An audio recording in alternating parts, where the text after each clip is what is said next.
Ayacucho,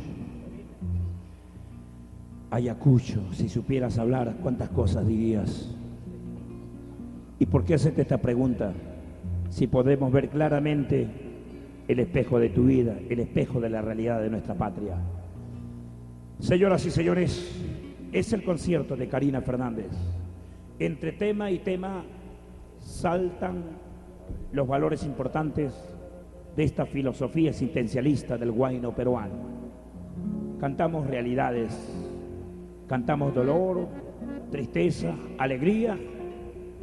También denunciamos a través de nuestro canto temas fuertes que hablan por sí solos y que levantan el espíritu de cada peruano o que nos hace agresivo frente a la inmoralidad que campea muchas veces. Esta noche, Karina Fernández interpreta un tema muy hermoso, titulado Flor de Cantuta. Con ustedes, Karina Fernández.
Cuando me hieran, cuando me sangre